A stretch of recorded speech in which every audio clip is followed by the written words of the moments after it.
Well, she was one of the numerous casualties of the S44 dual citizenship saga, but like General MacArthur, she promised to return, and she has. Jackie Lambie was elected again to the Senate to represent Tasmania in the May federal poll. She is certainly making her presence felt already in that trimmed-down crossbench of the Senate, and she joins me in the studio. Senator Lambie, good evening. Good evening. Well, welcome back. Thank you. It's just not the same without you, I have to be honest.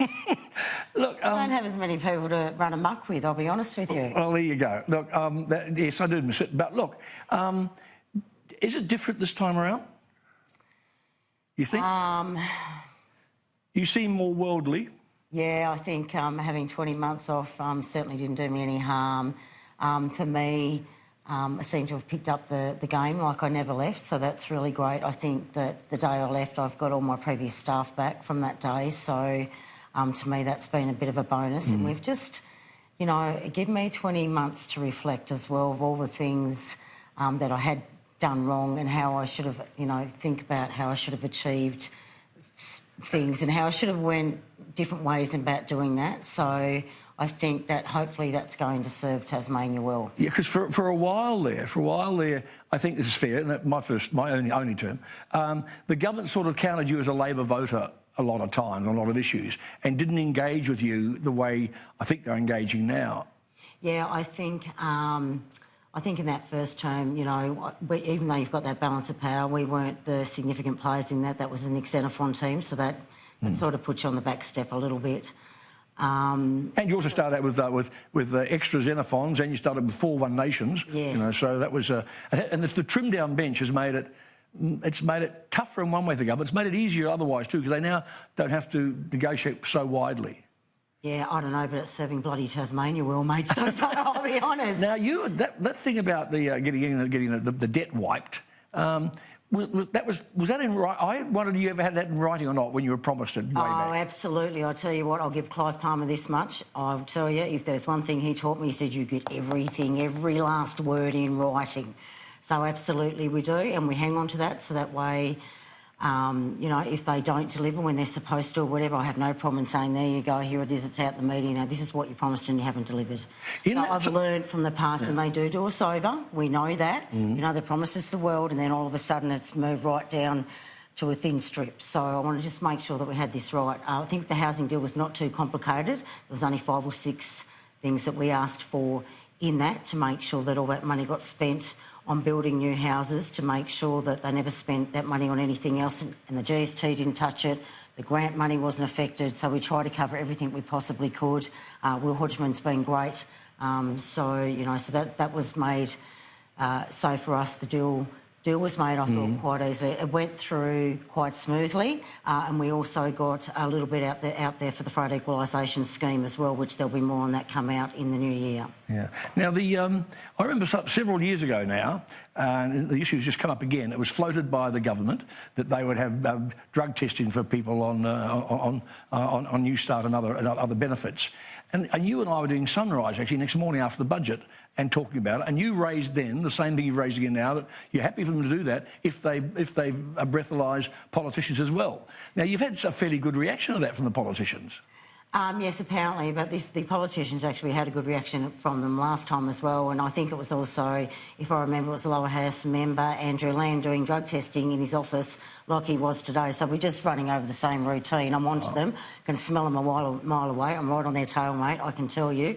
So if they're big enough to do that, then please bring up the bill next week. Let's have a look at it. Come on, let's see us. And if you don't get it, will you not go along with them? No, it's not so much that. They should do that and lead by example anyway. Look, the rehab centres and the help is not out there. Now, they knew this 4 years ago.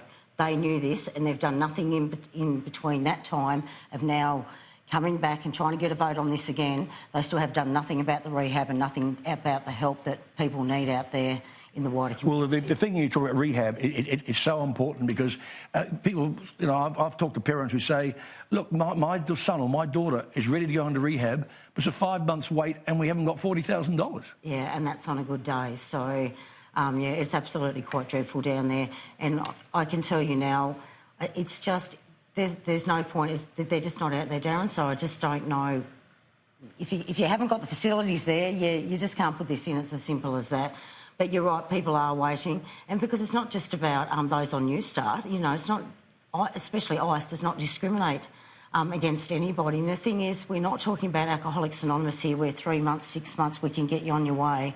I mean, you have these kids on it for a couple of years. They're going to need 12 months minimum, 18 months. Yeah. It's not as simple as that. But you know that this government is so determined to have a surplus that the Newstart thing, I mean, we voted to increase Newstart by the original Green one was $75 a fortnight. But this government is so keen, and they've been absolutely cold and hard. We're not going to increase it. It's not going to happen. No, and the other thing is, with youth allowance, you can actually go out and earn more money before it affects your payments. So why can't you do that on Newstart? You don't go and say, here, go and lick a bloody stick. What you do is encourage and say, hey, I tell you what, you go and earn up to 12 hours a week, and we won't touch your payment. So you go and here's your cap. You can go and earn that, and we won't touch your payments. That's how we do things. And then they get more hours and more hours. Then they can come off the damn thing.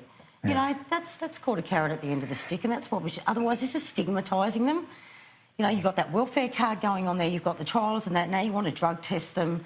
You know, this is an overkill. There's no need for this. The trials for the welfare card, I found I had Koori elders come into the office, and they were keen on it, especially from out west. They were keen. They wanted to have it. So, I mean, I never want to see it rolled out for every pensioner. You know, that would be not fair. I've been on that from the start. You know, I give Twiggy Forrest my word. I'd follow it all the way through to see how it went, and I've done exactly that. As a matter of fact, I would have done more than any social minister in the past in this area on that welfare card, because it means a lot to me, and I'd really like to see it be successful.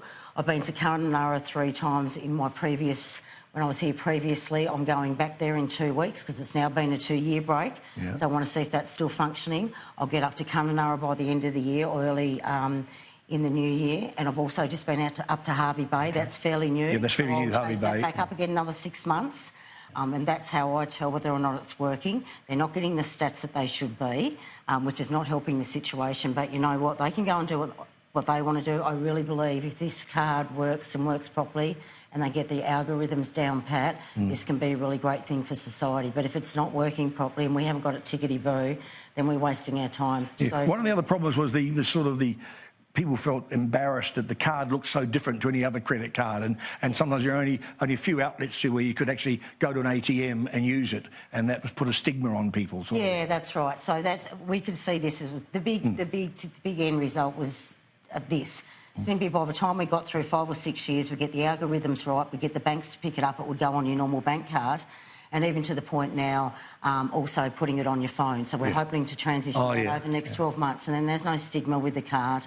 I know that has been an issue with some people, but I even watched in Ceduna when they set up the community people, they didn't let them go to social services. Okay. If they wanted to come off the card, they could go and express their reasons why, and there was only about, I think, at last count, 8 to 12 people out of nearly 900 that actually did that. Yeah. So, you know, I think once people change, it's changed, and people just need to get used to change. Well, speaking of doing things tough, 20 months you're away. I mean, I read, was it really Vegemite sandwiches and stuff like that? Yeah, Vegemite toast for a week. Won't hurt me. Yeah, you said I'd lost a bit of beef, so there you go.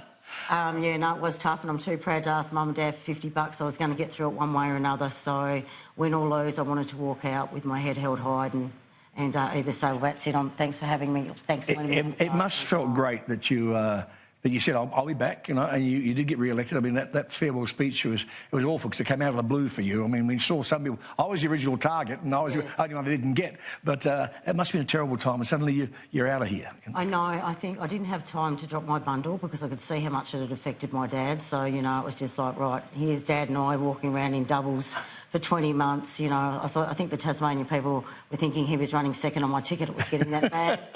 But, yeah, God bless him. But, yeah, we got there in the end. So, you know, I think you just never give up your dreams. You use that bloody resilience and you give it everything you've possibly got. And I thought, 10 years under Veterans Affairs, if I can come out on top of them bastards, surely I can win this bloody seat. That's very good. All right, one final question. Have you cleaned up your language at all? Oh, no way, mate. Why would I do that? I'm trying to behave myself here, and give me another 5 minutes. No, that's good. Jackie, good to talk to you. Good to see you again. Okay. Thank you for having me on.